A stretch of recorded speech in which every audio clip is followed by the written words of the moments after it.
premier cours en pédiatrie, ou si je puis dire en néonatologie. Qu'est-ce que vous devez savoir? Donc, je ne vais pas tout lire, je vais expliquer. Déjà, le cours s'intitule Réanimation en salle de naissance, c'est-à-dire réanimation d'un nouveau-né. Réanimation d'un nouveau-né, déjà en premier lieu, c'est quoi un nouveau-né? Un nouveau-né, on parle de nouveau-né quand c'est entre 0 et 28 jours. On parle d'un nourrisson de 29 jours jusqu'à 2 ans. Et à partir de 2 ans jusqu'à 5-6 ans, on parle de la petite enfance. À partir de 6 ans, bon, plus ou moins à partir de 12 ans, on parle d'un grand enfant. Puis de préadolescence, non, 6 ans c'est un grand enfant. Puis 6 ans jusqu'à 12 ans, puis c'est la préadolescence. Jusqu'à 18 ans, c'est l'adolescence, c'est la phase pubertaire. En pratique, comme je vous ai dit, c'est jusqu'à 15 ans. À partir de 15 ans et 1 mois, c'est un adulte. Mais il y a des pays où c'est toujours en pédiatrie, il y a des pays où 15 ans et 1 mois, c'est chez l'adulte. Donc, 9 mois dans le ventre de sa mère. C'est ce qu'on appelle à terme. À terme, maintenant, on a le prématuré. Le prématuré, c'est avant 37 semaines d'aménorrhée. Et le post-terme, c'est plus de 41 semaines d'aménorrhée. 37 jusqu'à 41 semaines, on va parler d'un terme normal. Maintenant, notre petit, il vivait dans une planète qu'on appelait utérus. Ok, c'était une atmosphère liquidienne, aquatique. Puis il va, donc après ces 9 mois, après son séjour en planète utérus, il va changer de planète pour atterrir sur la planète Terre. Oui, c'est une atmosphère aérienne. On est d'accord. Donc, d'une planète aquatique liquidienne à une planète aérienne, de l'air au liquide, il faut qu'il y ait quoi? Il faut qu'il y ait une adaptation à la vie extra-utérine. Ok? Il faut qu'il y ait une adaptation à la vie extra-utérine, à cette transition. Quand il n'arrive pas à s'adapter, c'est ce on va parler de ça. On va parler des troubles de l'adaptation à la vie extra-utérine. Donc, ces troubles, c'est ce qu'on va apprendre à gérer sur le plan médical, donc par la réanimation en salle de naissance.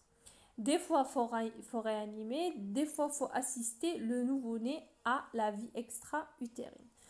Donc, c'est fréquent, mais ce n'est pas, au fait, une réanimation abusive. Okay? Ce n'est pas une réanimation, comme on a dit, ce n'est pas une réanimation intensive, comme vous voyez dans le début du cours. C'est une réanimation intensive, on la voit que dans 1% des cas.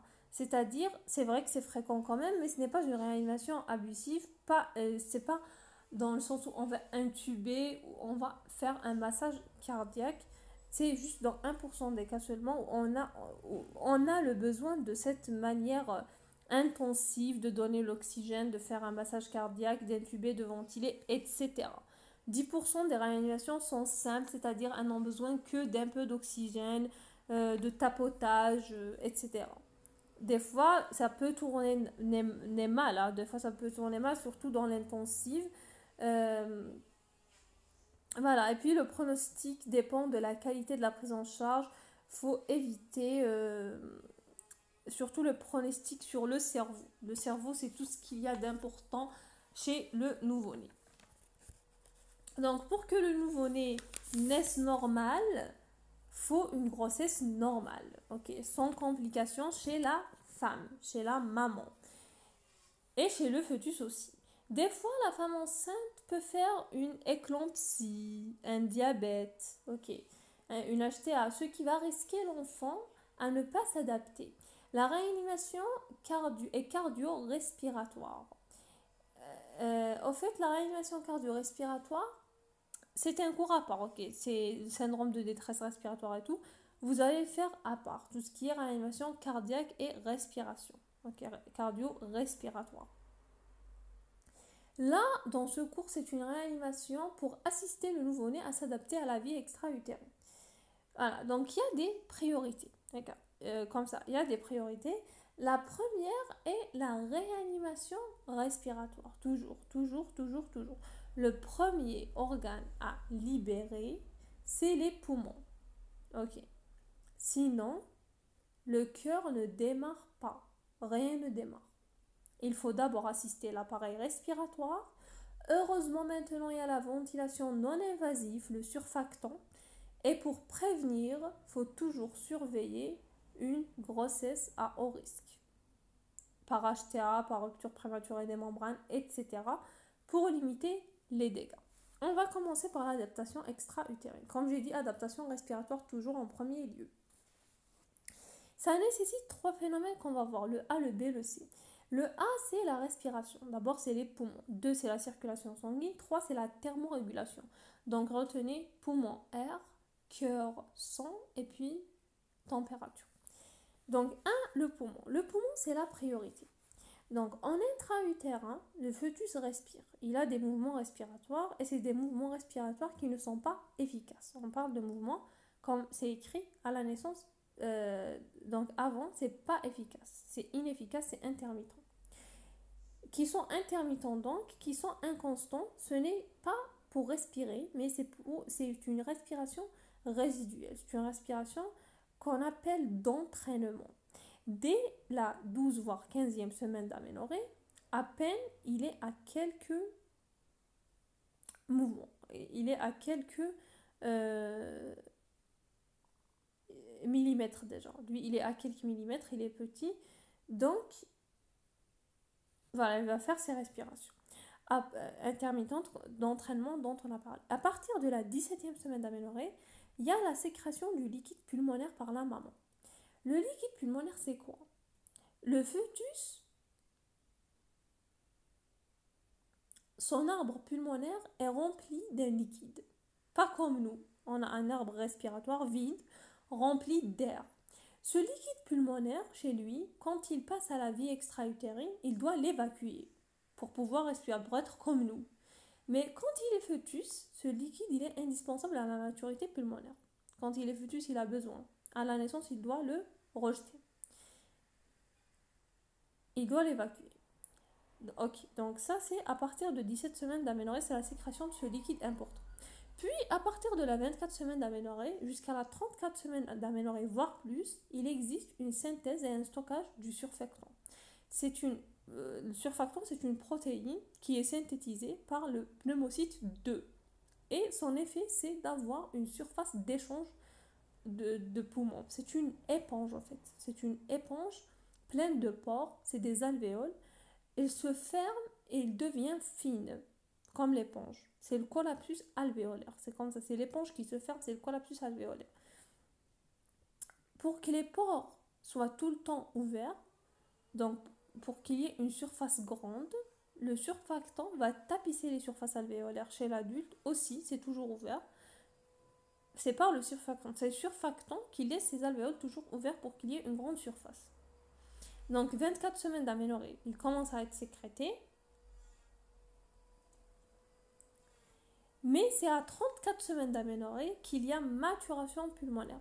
C'est pourquoi quand le bébé il est né avant 34 semaines d'aménorrhée, il y a les maladies des membranes hyalines, des détresses respiratoires. C'est à cause de ce surfactant. On est d'accord. À la naissance maintenant, tellement il va s'adapter, il y aura un accouchement qui se déclenche. Et un passage brutal d'une respiration qui n'était pas efficace à une respiration efficace et régulière d'une manière rapide. Ok, donc la prochaine étape, c'est l'enchaînement rapide. On parle d'un enchaînement rapide à la naissance. La prochaine étape, c'est la résorption du liquide pulmonaire. Il faut l'évacuer. Au fait, ce liquide pulmonaire, il se résorbe par un phénomène mécanique, c'est une compression thoracique. Quand il sort, il va faire une compression thoracique en sorte qu'une partie du liquide va être expulsée des voies aériennes. Lorsque l'enfant traverse la filière génitale, En fait, c'est comme une kinésithérapie. C'est la kinésithérapie qu'on fait, nous, quand il y a ce passage-là.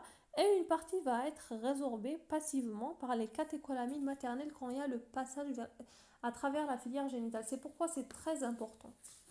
Ok, c'est très important. C'est pourquoi on favorise toujours, ce qu'on a dit, on favorise toujours la voie basse. Dans certains cas, ce liquide peut persister et l'enfant va développer une détresse respiratoire, ce qu'on appelle la tachypnée transitoire du nouveau-né. Dernière étape, c'est donc, on a dit à la naissance, c'est l'aération pulmonaire. L'air arrive aux alvéoles, c'est comme le parachute. Le premier souffle qui va se manifester de vie quand il entre, le premier signe qui va manifester que cet enfant n'a pas besoin de réanimation, qu'il est bien, c'est le cri. Le cri est un phénomène très important en salle de naissance. Bien crier est égal, le parachute est bien ouvert, il respire bien. S'il ne crie pas, le reste ne démarre pas.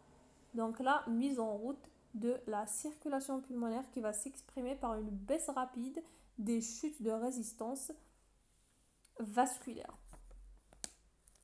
Chute des résistances vasculaires pulmonaires, ce qui fait que le sang arrive au poumon.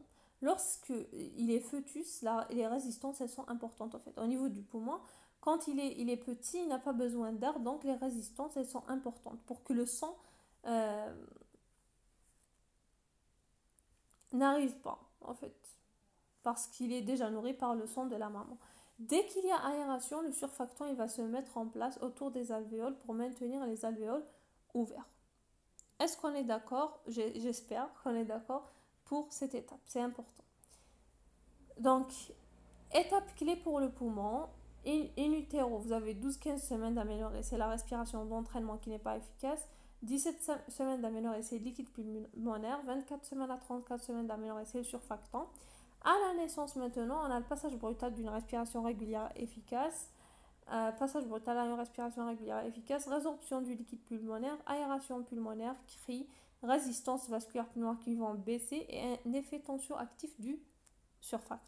Très bien. On passe à l'adaptation circulation sanguine. La circulation sanguine, elle se fait en parallèle in utero. Donc in utero, elle se fait en parallèle.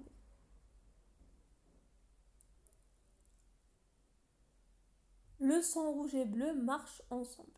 Ok, c'est en parallèle. Grâce à quoi? Grâce à des shunts, à des canaux entre les systèmes veineux et artériels et dans ce cas-là, les résistances vasculaires pulmonaires, elles sont augmentées. À la naissance, au fait, c'est en série. On sait tout ce qui est, comment elle se fait la circulation chez nous ou chez tout être humain à la naissance. Donc, on a la petite circulation O2 et la grande circulation. Ok? Ça, c'est à la naissance. Donc, vous avez ce schéma. En fait, vous voyez en bas, on a le placenta. Le placenta, il a 2 artères et une veine.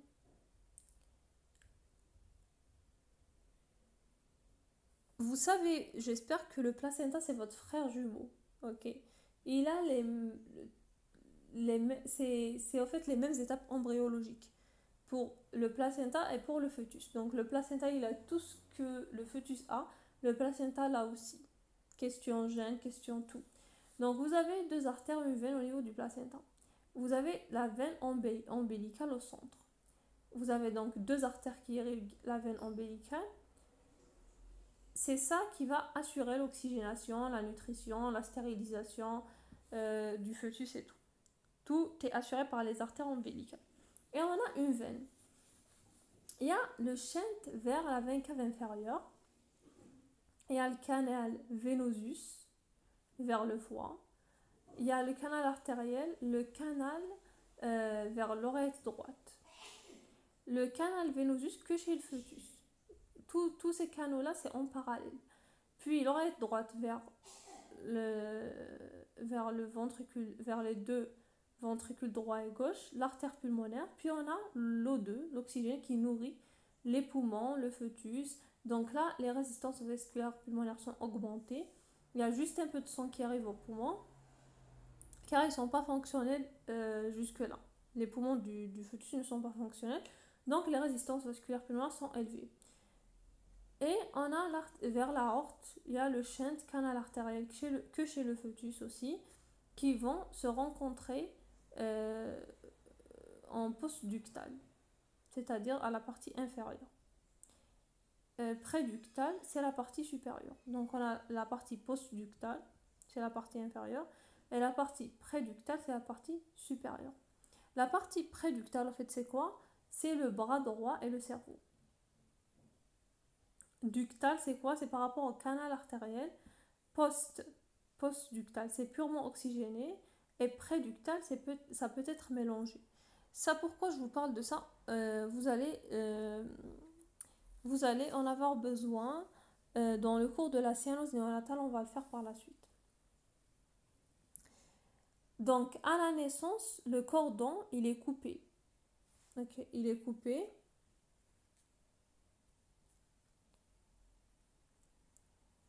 À la naissance, le cordon, il est coupé.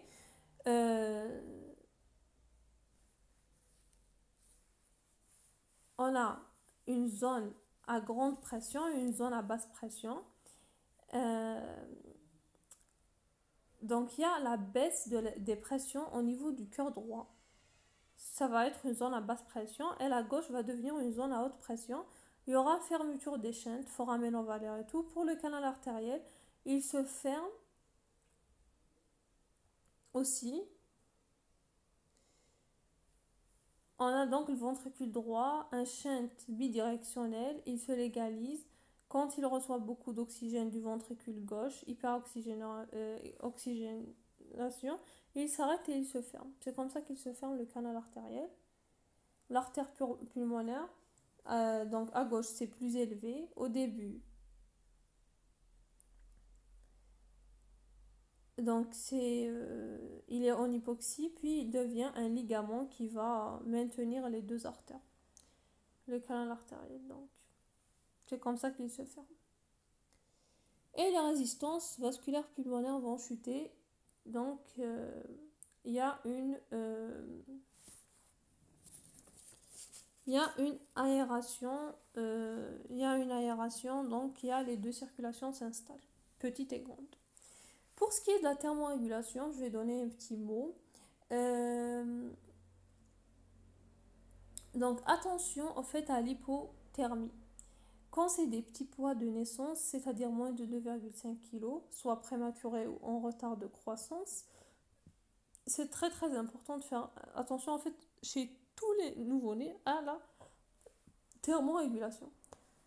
Donc l'hypothermie chez le nouveau-né, il y a 4 mécanismes. Il y a la radiation, la convection, l'évaporation et la conduction. Radiation, en fait, c'est les infrarouges. Ça va perdre la chaleur. Convection, c'est air surface. Quand on le met sur une surface cutanée de contact qui est froide, il va perdre. L'évaporation, c'est la transpiration par la respiration et tout. La conduction, c'est une main, une peau en contact avec un objet ou sol qui va transférer soit de la chaleur ou bien qui va lui enlever sa chaleur. Pour lutter donc contre cette hypothermie, il faut placer un bonnet au niveau de la tête. Il ne faut pas qu'il y ait de courant d'air. Donc placer un bonnet de la tête au niveau de la tête pour lutter contre la radiation. Pour lutter contre la convection, il faut qu'il n'y ait pas de courant d'air. Pour lutter contre l'évaporation, augmenter le taux de vêtements, les couveuses et une certaine humidité. Et pour lutter contre la conduction, faut en fait le couvrir par un linge chaud, chauffé. Très bien. Maintenant, on arrive aux principes. Principe de réanimation en salle de réanimation en néonat. Donc, le premier but est d'assurer une respiration normale hémodynamique. L'assurer, ok. Et faut faut assurer une bonne respiration, une bonne hémodynamique et éviter l'hypothermie. Les principes de base, c'est une question de secondes, ok. faut anticiper les situations à risque. Ok, c'est déjà avant la naissance. Avant la naissance, il faut préparer tout ce matériel-là. S'il y a une situation à risque, ensuite on va réanimer. C'est pas quand il y a ce n'est pas quand il y a un, une, ce n'est pas quand il y a un problème qu'on va venir préparer le matériel. Faut qu'il soit déjà préparé. Donc, dans le cas où la maman a une grossesse à haut risque, un HRP, un PP, un diabète déséquilibré, une HTA, une menace d'accouchement prématuré, un morphogramme s'il y a une cardiopathie congénitale, le RCF qui n'est pas normal, qui peut poser problème, selon le dossier obstétrical. On va faire une organisation, une coordination, le médecin plus expérimenté à la tête du bébé. Il va rester à la tête du bébé et il va guider les autres. Euh, voilà, si aussi, si pour ce qui est de l'hypothermie, par exemple, un prématuré de 28 semaines,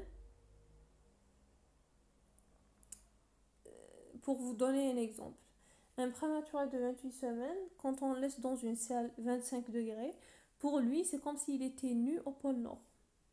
Il faut lutter, comme j'ai dit, avec les 4 mécanismes et allumer la table de réanimation, le chauffer, le réchauffer, éviter la conduction, un drap propre et stérile, un bonnet, même si de jersey, de plâtre, le préparer en cas où la mère a oublié, etc. Très bien. Il y a aussi les moyens. Pour les moyens, les matériels, il faut qu'ils soient disponibles et ils fonctionnent. En fait, c'est quoi? C'est la ventilation, l'intubation, le monitoring, les matériels d'aspiration et il faut aussi les régler.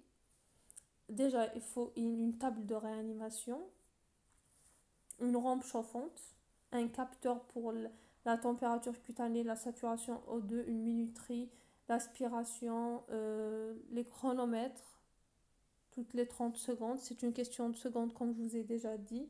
30 secondes, au fait, la conduite, c'est il faut évaluer, décider, agir, chaque 30 secondes. Euh, voilà, et puis pour ce qui est du matériel, si je parle un peu, vous avez le matériel de ventilation, vous avez le ballon auto-gonflable, plus vous allez insuffler, vous allez faire une pression que vous allez délivrer au bébé. C'est ça l'insufflation, vous allez délivrer une pression au bébé. Et avec la canule de Guedel, laissez la bouche donc tout le temps ouverte, ou avec un doigt aussi, c'est la même chose, pour la trouer au centre. À adapter bien sûr.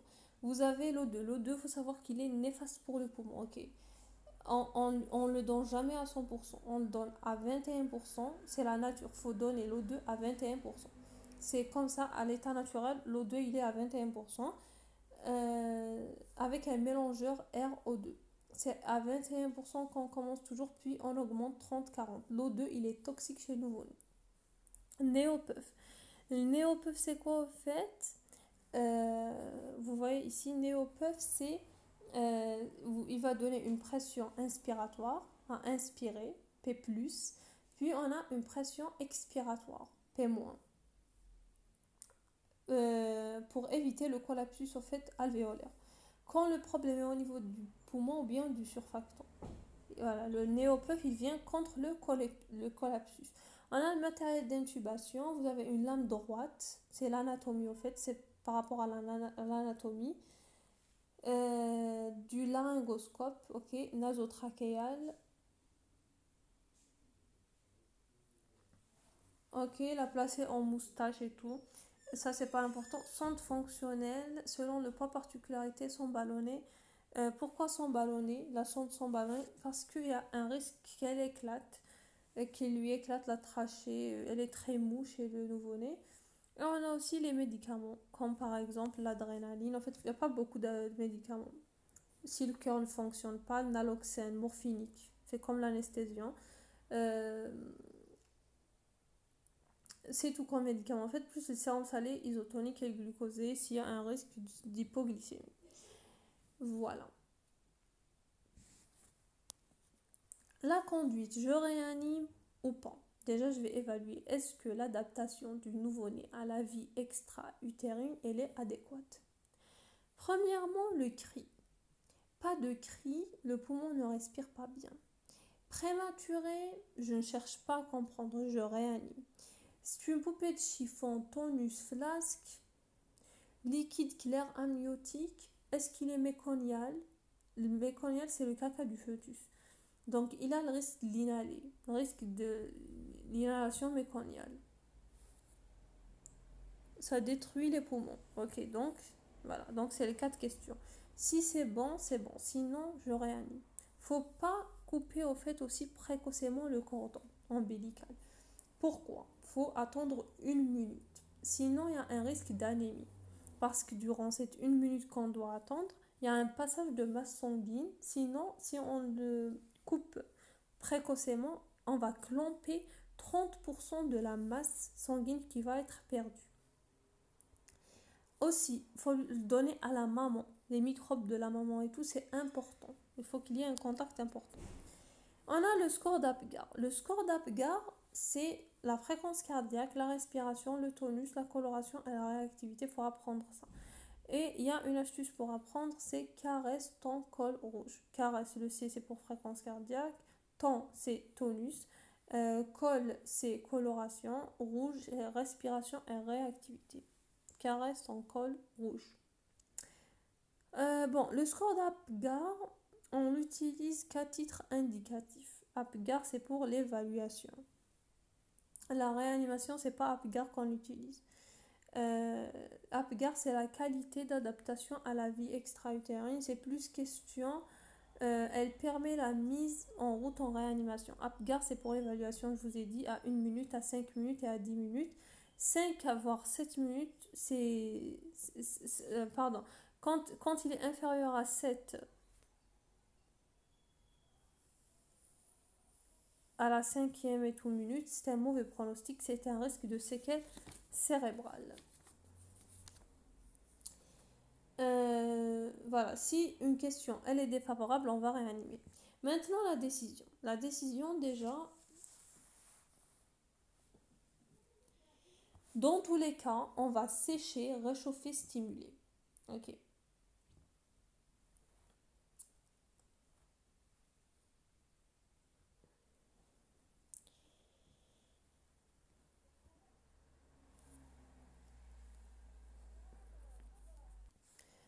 On a déjà dit tête, bonnet, sac en plastique. Et en fait, quand on sèche, faut pas enlever le blanc là, j'ai oublié comment on l'appelle. Il y a un truc blanc comme ça qui, c'est granulose. En fait, c'est les globules, c'est le blanc là, le truc blanc. Quand l'enfant naît, le bébé naît, il peut qu'il y ait ce truc là blanc qui l'entoure. C'est un isolant thermique. Faut le garder, faut pas le faut juste sécher mais pas l'enlever carrément. Il faut juste tamponner.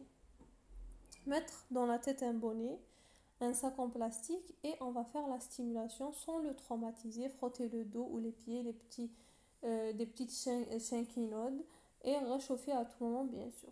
Comment on réanime? On a le A, B, C, D. A, B, C, D, A, puis B, puis C, puis D. À chaque étape, attendre 30 secondes, puis avec le chronomètre, puis toujours réévaluer. Le A, c'est Airways. Airways, c'est libérer les voies aériennes supérieures. Les bons gestes, c'est positionner, inspirer. Linge sous les épaules, mettre un linge sous les épaules, la tête pas trop fléchie, pas trop en extension. Aspirer la bouche, puis les narines, pas traumatisé, pas de manière traumatique, jusqu'au duodénum jéjunum. C'est en rhinopharyngée, pas jusqu'à 7 cm, pas jusqu'à l'estomac, tu vois. C'est juste en rhinopharyngée, c'est pas, on va pas aspirer tout son estomac. En fait, il faut calculer 7 cm à partir de la bouche. Au moment où je retire, j'aspire. C'est simple. Breath, c'est le ballonnet selon le poids, le masque selon la taille du bébé, Une main insuffle, bouche ouverte, position droite. L'autre, il va ventiler. Attention à ne pas luxer la mâchoire. Voilà. La pression d'insufflation à 20 et j'insuffle, je relâche. 1, 2, 3. Voilà, respectez la fréquence physiologique bien sûr du nouveau-né. Et intubation endotrachéale si le masque ne fonctionne pas bien sûr. Voilà. Pour la circulation, massage cardiaque externe avec les 2 pouces à la base du sternum. C'est pas comme l'adulte. Poules fémoraux, le tiers inférieur du sternum. 1, 2, 3, massage, j'insuffle. Fréquence cardiaque, c'est 90, faut la respecter. Puis on a les drogues. Les drogues, c'est l'adrénaline, naloxone, ACL, sérum glucosé. Voilà, je vais faire tout. S'il ne récupère pas, pensez à l'hypoglycémie, bien sûr, avec un dextro. Tout simplement. Donc, les actions que vous devez faire. Voilà, et bien sûr, action. Donc, c'est les 3 étapes, j'ai dit. Les 3 étapes, on a dit, vous vous souvenez, on va évaluer, on va décider, on va faire l'action. L'action, c'est selon ce qu'on avait déjà dit, libérer les voies aériennes supérieures, sécher, stimuler. Est-ce que vous êtes efficace? L'O2, SAO2, la normale c'est 60-65%. Nouveau-né à la naissance, elle augmente progressivement à 1 minute, à 2 minutes, elle va augmenter. Inférieure à 60%, c'est une désaturation. Okay, au bout de 10 minutes, normalement, elle va atteindre les 90% jusqu'à 31 minutes pour atteindre 95%. On va attendre jusqu'à 95%. Les bases au fait, c'est les bonnes conditions. Les voies aériennes supérieures, c'est important. Faut sécher et voilà, faut sécher et faut faire le ABCD, ok, Airways, Breath, Circulation et Drugs. Le PaO2 c'est 21% puis augmenter, intuber, masser, l'adrénaline, respecter l'ordre toujours, le matériel, les techniques et la physiologie qui est aussi importante. Voilà, comme j'ai dit, c'est toujours ABCD, vous allez évaluer. Donc, Leader, Action, Aid, c'est voilà, c'est évaluer, puis décider, puis action. Puis surveiller et réadapter. C'est tout ce qu'il y a dans ce cours, c'est assez simple, c'est assez pratique.